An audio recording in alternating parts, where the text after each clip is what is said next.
Graça e paz, amados irmãos, eu quero começar esta quarta aula de escola dominical do módulo Evangelização. Eu quero iniciar com uma oração, pedindo a Deus que nos abençoe esse momento que nós estamos vivendo e que o Senhor possa nos trazer livramento, graça e misericórdia através do seu precioso poder. Vamos então orar.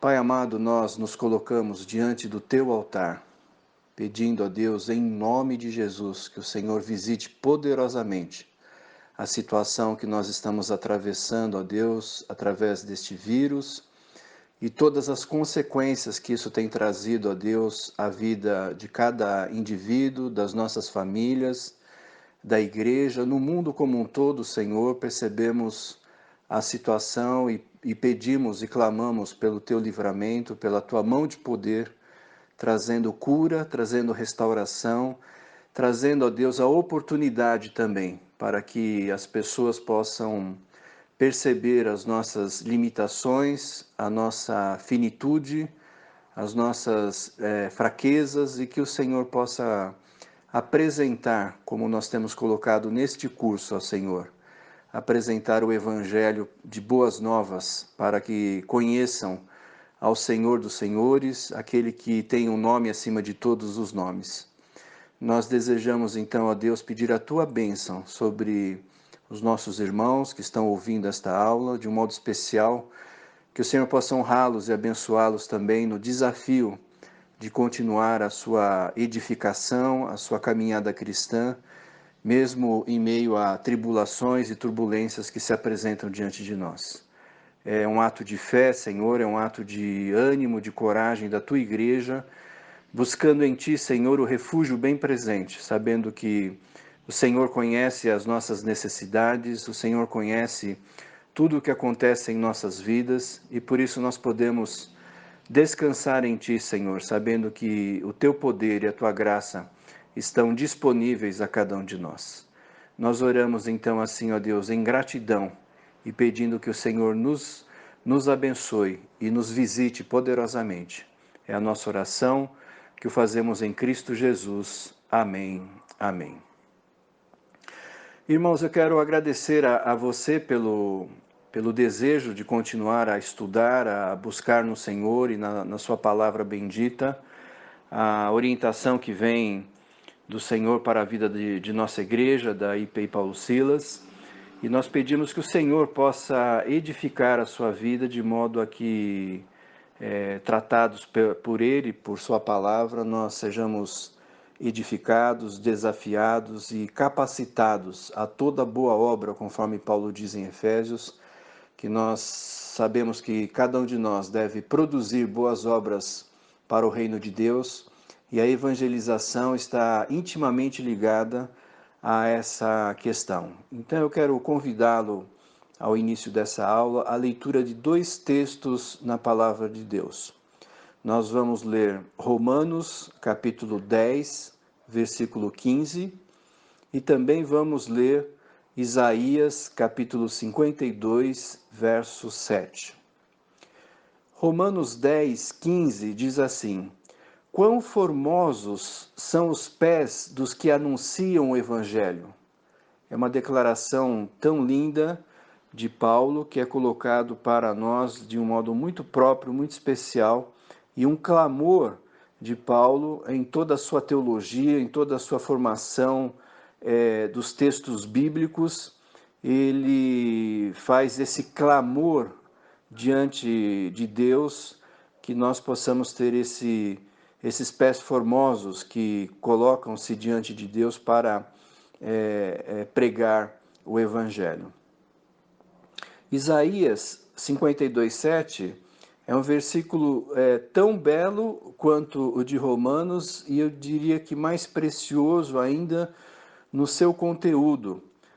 Isaías 52:7 diz assim: Quão formosos são sobre os montes os pés dos que anunciam as boas novas, que proclamam a paz, que trazem boas notícias, que proclamam salvação, que dizem a Sião: o teu Deus reina. Que maravilha, né? Como a palavra do Senhor é linda e maravilhosa, né?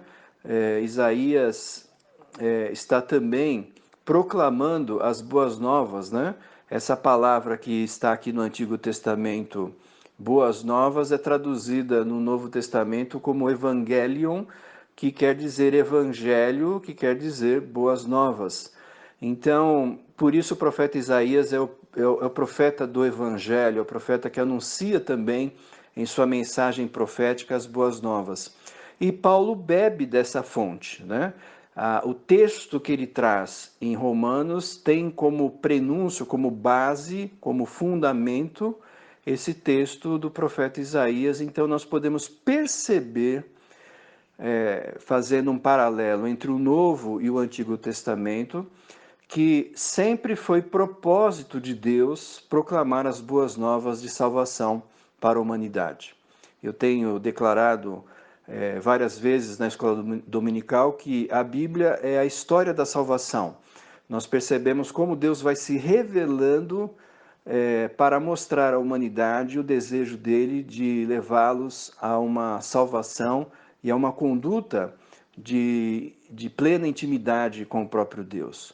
Então, nesse sentido, nós temos uma anunciação maravilhosa na palavra que coloca o significado do Antigo Testamento, do Novo Testamento, sendo conduzidos então pelo Espírito Santo para a proclamação do Evangelho. E nós sabemos como a Bíblia diz que a igreja é o grande projeto de Deus nesta última fase da história humana, da história como nós conhecemos, porque você percebe que na revelação gradativa, como Calvino coloca, que nós temos uma revelação gradativa. Primeiro Deus vai se anunciando a pessoas como a Noé, depois a Abraão, e forma um povo, e desse povo então há várias anunciações de salvação. Esse próprio povo é chamado para ser um sacerdócio santo. Qual a finalidade do sacerdote naquela época? Ele era um elo de ligação entre Deus e os homens, entre Deus e a humanidade. Então o povo de Israel era chamado para ser esses evangelizadores, né?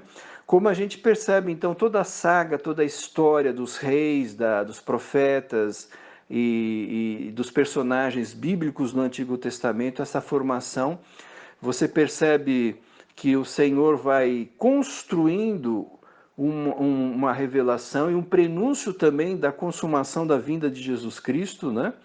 Nós estamos aqui já em época de Páscoa, que é a consumação do ministério de Jesus Cristo, quando ele morre na cruz do Calvário e ao terceiro dia, então, ele ressuscita para declarar que ele verdadeiramente é Senhor sobre todas as coisas, Senhor sobre a vida e a morte, Senhor de toda a criação. Ele, portanto, reivindica a posse de tudo aquilo que foi perdido lá no Éden. Novamente o Senhor resgata isso na cruz e na sua ressurreição, e agora ele tem a oportunidade de usar a igreja como esse estandarte, esses mensageiros, esses embaixadores, como Paulo diz, para levar as boas novas em Cristo Jesus.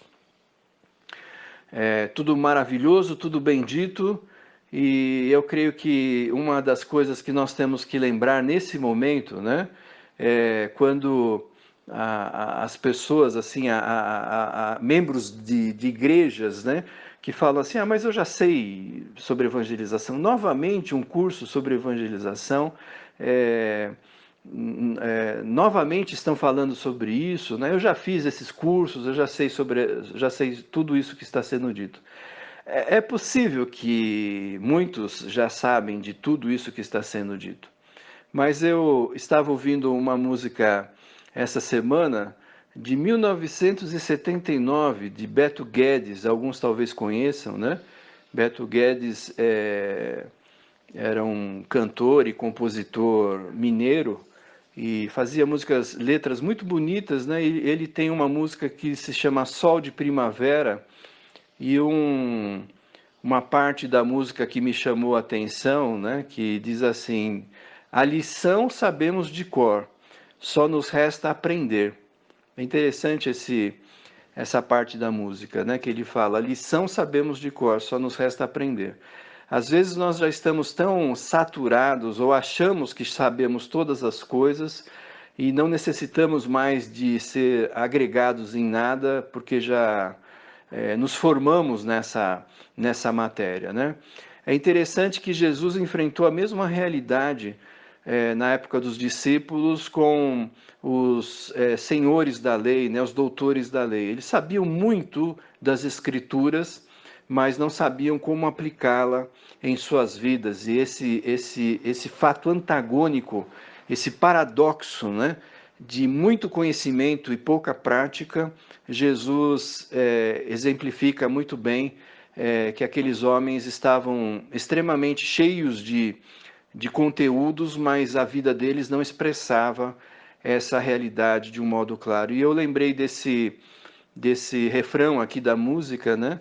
A lição sabemos de cor, só nos resta aprender. Às vezes nós sabemos muita coisa, mas nós não aprendemos, né? Não praticamos ela na nossa vivência.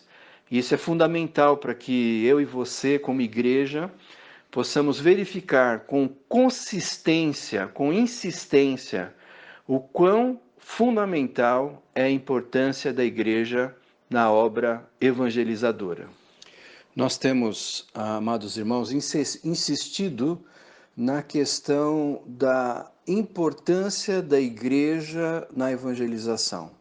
Por quê? Porque muitas vezes as igrejas vão se acostumando, conforme nós falamos na aula passada, daquele piloto de avião que se afastou 2 graus do alvo, do objetivo, né, da bússola que apontava para uma determinada direção, e o outro piloto chama a atenção dele e ele fala: mas eu desviei só um pouquinho, né? E o outro piloto diz: o suficiente para nos levar para outro país. Ou seja, pequenos desvios na vida da igreja vão nos conduzindo a uma distância daquilo que é o fundamental, que é o essencial, daquilo que é radical na vida da igreja, no sentido de raiz, que é base, é fundamento, é fundamental em nosso viver. Então, eu tenho insistido nessa visão, porque quando nós falamos das boas novas, a pregação do Evangelho, primeiro, isso não é uma opção para a igreja. Segundo, não é algo a ser feito esporadicamente ou em programações específicas ou num plano de ação.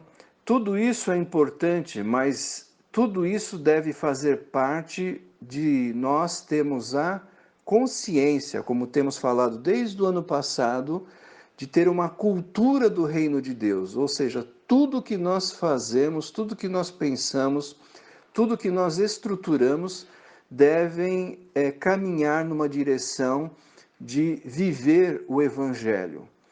Então a igreja não é somente chamada para proclamar o Evangelho, ela também, por si própria, é o Evangelho, ela também é a anunciação das boas novas. As pessoas quando olham para a igreja, as pessoas quando frequentam a igreja, as pessoas quando são membros da igreja, vivem de tal modo que o Evangelho seja apresentado em nossas vidas e na vida comunitária da igreja, conforme Atos. Atos 2 apresenta, evidentemente, uma igreja sadia, uma igreja que havia acabado de nascer.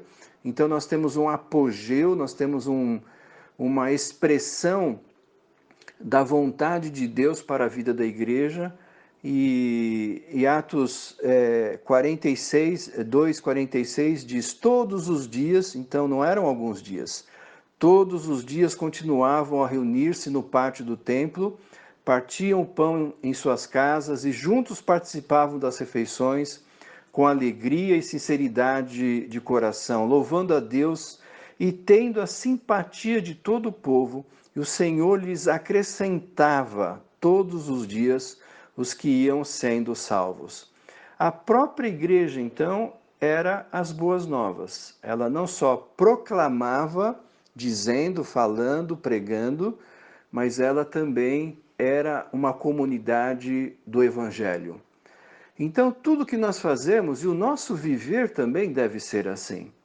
Nós devemos viver em função do Evangelho, de sermos em nosso viver essa anunciação de boas novas, né? As boas novas para os vizinhos, para os amigos, parentes, na escola, no trabalho, aonde nós estivermos, nós somos sal e luz da terra, somos luzeiros, somos aquela luz que não deve ser escondida embaixo, mas um lumiar, né? Uma luz que brilha para que todos possam ver o Evangelho em nós. Então, eu queria, nesse momento, convidá-lo à seguinte reflexão. Nós não somos assim. Apesar de ser algo que parece muito simples, às vezes nós gastamos nossa vida buscando ser assim. É um desafio, é um desafio de fé, de esperança, de comunhão com Deus, para que nós não nos contaminemos com um espírito religioso e vivamos a igreja no seu dia a dia, fazendo suas tarefas, suas atribuições, seus ministérios, mas que não demonstram para todos, principalmente os que são de fora, que o Evangelho está encarnado em nós. Então, Jesus foi o próprio Evangelho encarnado, ele foi as boas novas que desceu do céu. João 3,16, porque Deus amou, enviou, né? Porque Deus amou, ele mandou Jesus como a obra missionária de Deus. A missão de Deus foi cumprida em Jesus Cristo. E Jesus Cristo disse que nós faríamos o mesmo e muito mais ainda do que ele fez. Então, do mesmo jeito que Jesus é o Evangelho encarnado, também a igreja deve ser este Evangelho encarnado em nossa comunidade, em nossa igreja. Quanto mais uma igreja vive essa encarnação do Evangelho, mais ela cresce. Isso é uma referência de Atos. E eu creio que é um paradigma, é um modelo que nós precisamos ter como postura, como perspectiva. Então, a reflexão primeira que eu quero te levar agora, numa visão de contrição do nosso coração, é de nós confessarmos o nosso pecado. Uma das palavras que a Bíblia tem para pecado é errar o alvo. Então, muitas vezes, a nossa bússola como igreja não está direcionada na direção correta, às vezes parece que está bem próximo, mas vai se afastando dessa direção. Então, do mesmo jeito, nós precisamos entender essa palavra que fala do pecado, que é errar o alvo. Você pode errar o alvo por pouquinho ou por muito, mas o alvo está errado e, portanto, é pecado. E é isso que a Bíblia diz para nós. Então, eu quero levar a IPI Paulo Silas, como pastor da igreja, como líder da igreja, nessa perspectiva espiritual de nós confessarmos o nosso pecado. Eu quero dar um exemplo. Quantos de nós levantamos da nossa cama a cada manhã e pensamos assim, bom, agora eu vou fazer minha agenda de trabalho, minha agenda de escolar, minha agenda de tarefas na casa. Mas quantos de nós colocamos dentro de toda essa visão de agenda do dia que nós vamos fazer, como que eu vou ser usado para a proclamação do Evangelho? Vamos confessar, irmãos, que nem sempre temos feito isso ou nem temos feito isso. E, portanto, mostra a importância que o Evangelho tem para nós. Se nós somos o Evangelho encarnado, e isso não faz parte da nossa agenda, algo está errado em nós. E eu quero, como pastor, declarar que nós precisamos orar agora. Senhor, pedimos perdão dos nossos pecados. E de um modo especial, nós queremos orar pedindo que o Senhor perdoe o nosso pecado em não colocar em nossas agendas, em nosso dia a dia, em nosso viver, na visão do Teu reino, de que nós somos o Evangelho encarnado e precisamos a cada dia, ao levantar, perguntar para nós mesmos, perguntar para o Espírito Santo, quem que Ele vai colocar em nosso caminho? Como que nós vamos ser agentes do reino? Como que a igreja vai ser esse Evangelho encarnado? Como que eu posso, junto com meus outros irmãos, fazer deste Evangelho as boas novas, como nós lemos em Romanos e em Isaías. Quão formosos são os pés que anunciam as boas novas. Senhor, nós queremos confessar e queremos ter um coração contrito, um coração de arrependimento, para declarar que sem Ti nada podemos fazer, inclusive direcionar nossas vidas da maneira correta. Senhor, começa a nos ensinar, a tratar, a nos abençoar, para que nós sejamos uma igreja conforme o Teu coração. E sabemos que uma igreja conforme o Teu coração é uma igreja que encarna o Evangelho e vive intensamente esse Evangelho como pés formosos que pregam e levam a Tua palavra. Eu peço assim, Senhor, por mim, pela vida da Tua igreja, pela IPI Paulo Silas, orando em nome de Jesus. Amém. Quanto mais a igreja for a encarnação do Evangelho, muito mais ela se apresentará e será a semelhança de Jesus. E isso evidentemente trará as boas novas como forma de vida, como forma de existência da própria igreja. E o que é a igreja? Nós podemos também pegar milhares de definições, mas vamos para algo bastante simples na palavra de Deus. A igreja local é a reunião de cristãos nascidos de novo e batizados, os quais, em amor, estabelecem entre si um pacto de se reunir com regularidade sob a autoridade das Escrituras e a liderança de presbíteros, com o objetivo de adorar a Deus, ser a imagem visível do Evangelho e, acima de tudo, dar glória a Deus. Esse texto, essa definição, estão baseados nos seguintes textos bíblicos: o Evangelho de João, capítulo 3, do verso 1 ao verso 8. Também João 13, de 34 a 35. Atos 2, 41. Atos 14, 23. Efésios 3, versículo 10. Colossenses 3, versículo 16. 2 Timóteo 3, 16 e 17. Hebreus 10, 24 e 25.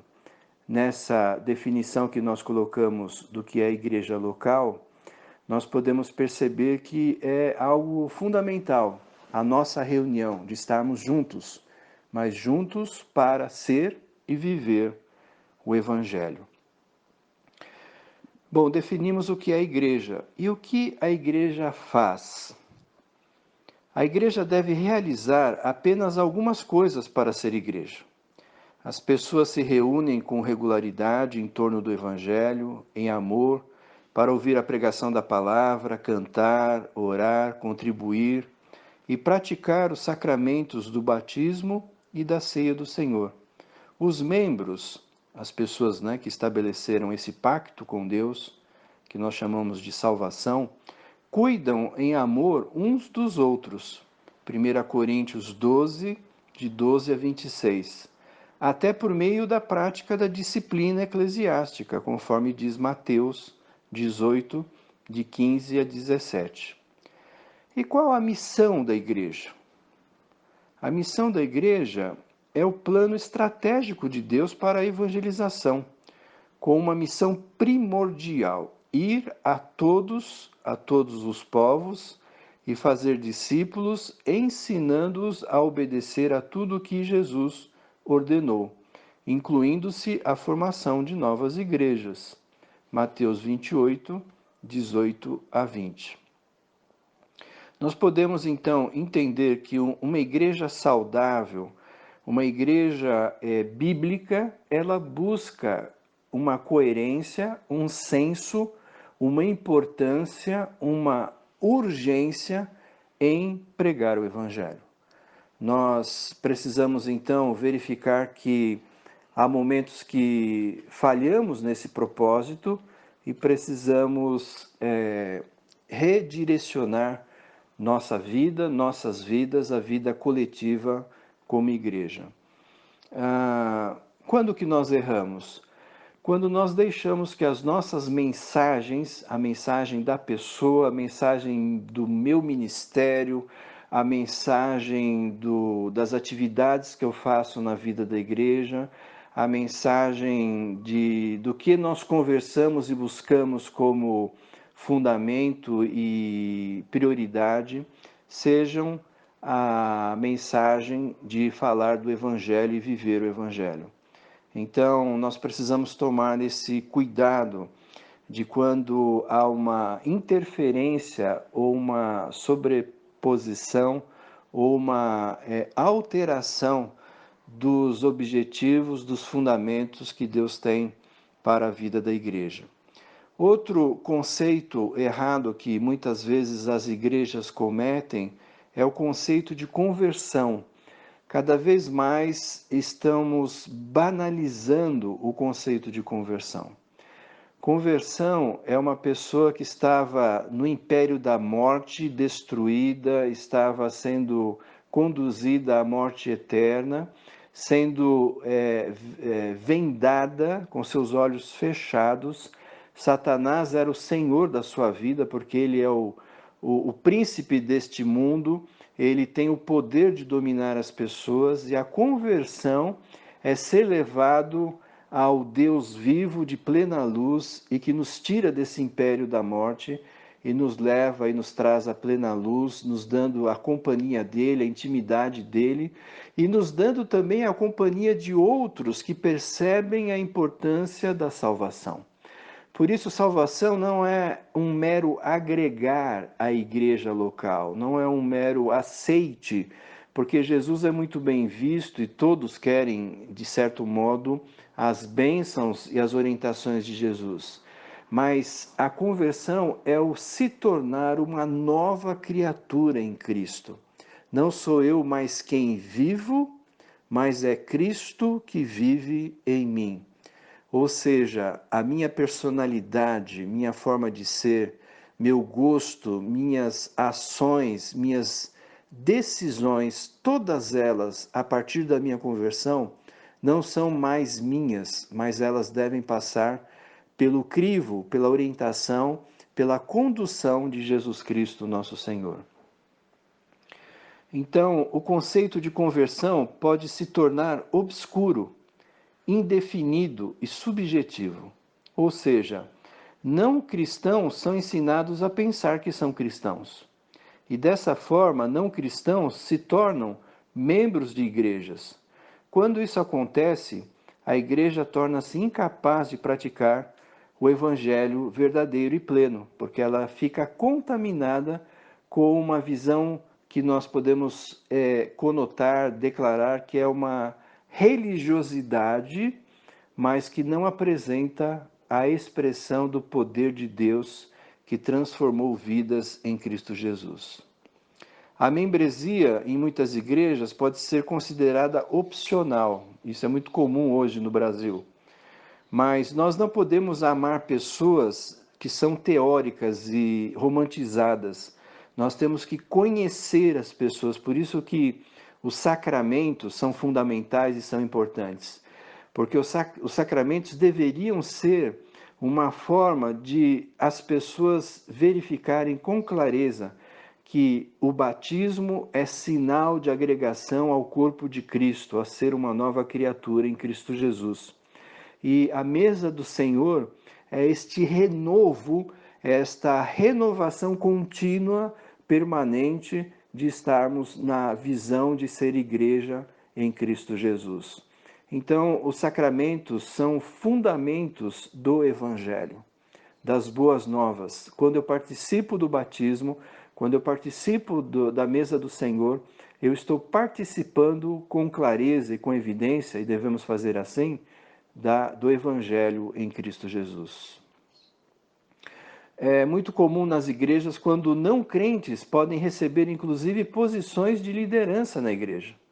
E nós precisamos sempre perceber essa realidade para ser uma igreja do Evangelho, uma igreja que busca cumprir os propósitos que o Senhor tem para as nossas vidas.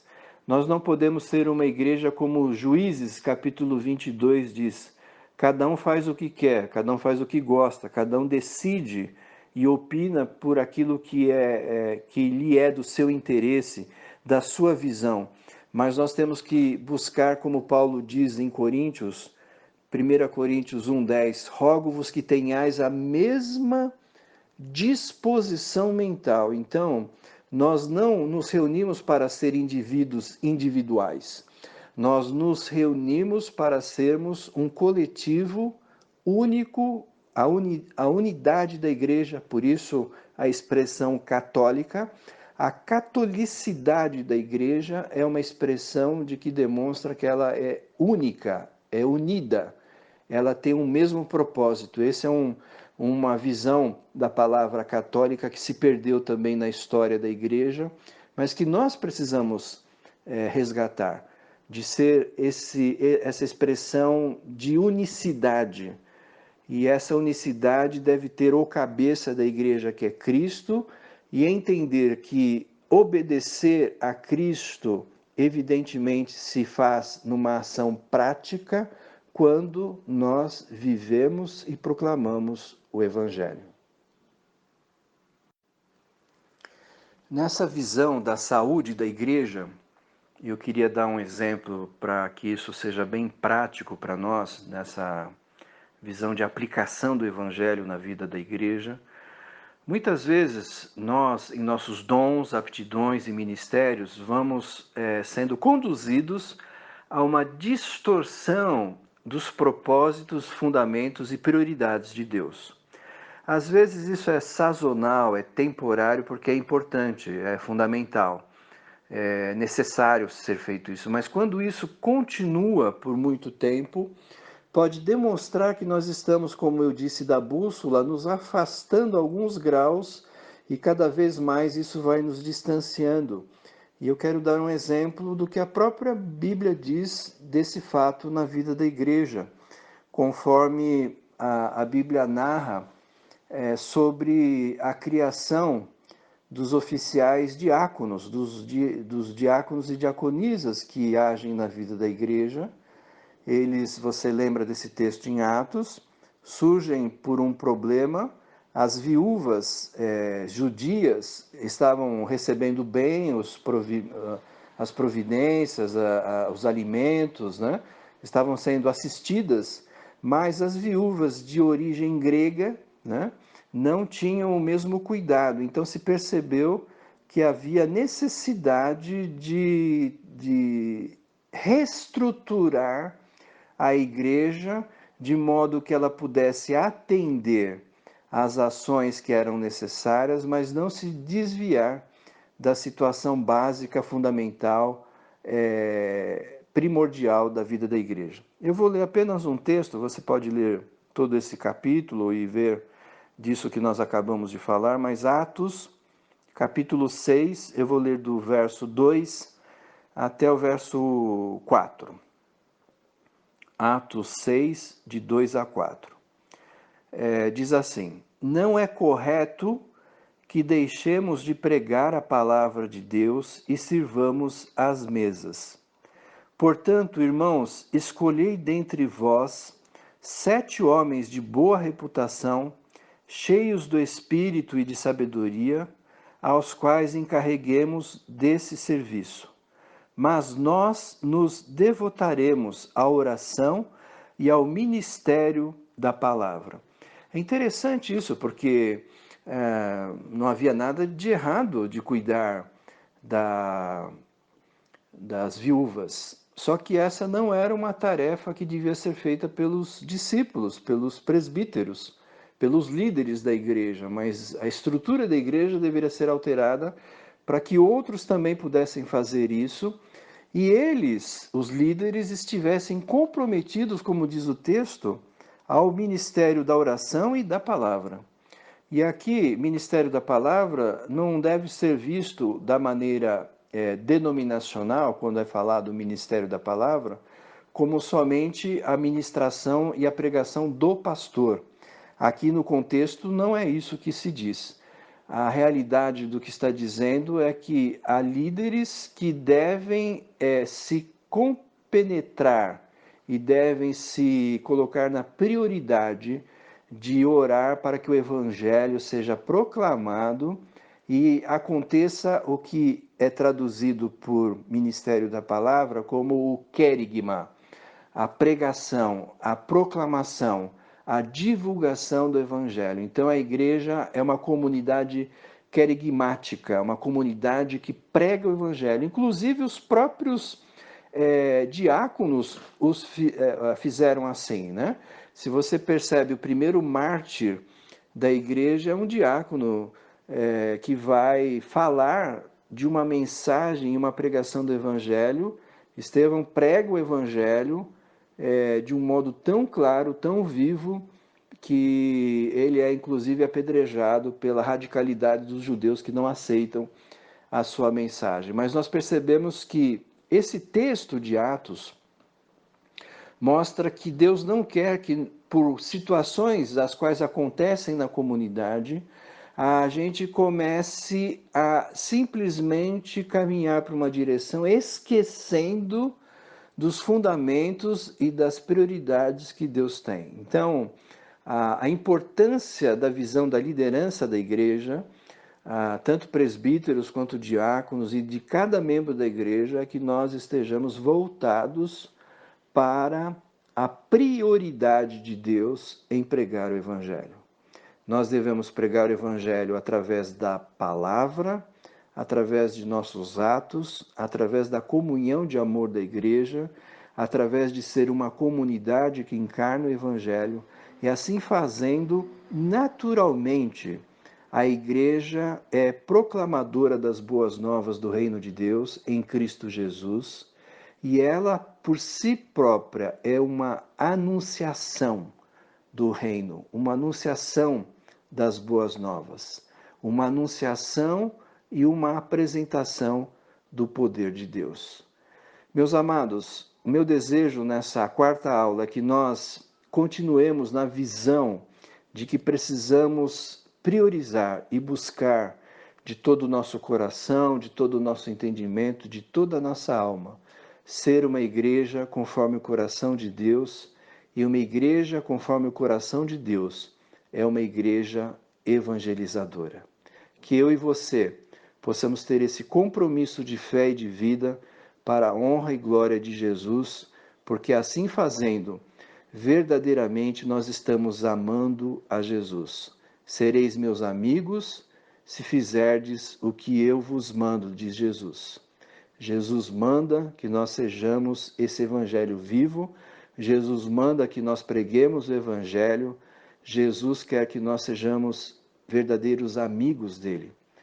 Amados, não há nada melhor do que a amizade com Deus, mas a amizade com Deus também exige de nós compromisso, fervor, força, vigor para enfrentar o desafio de ser a igreja de Jesus.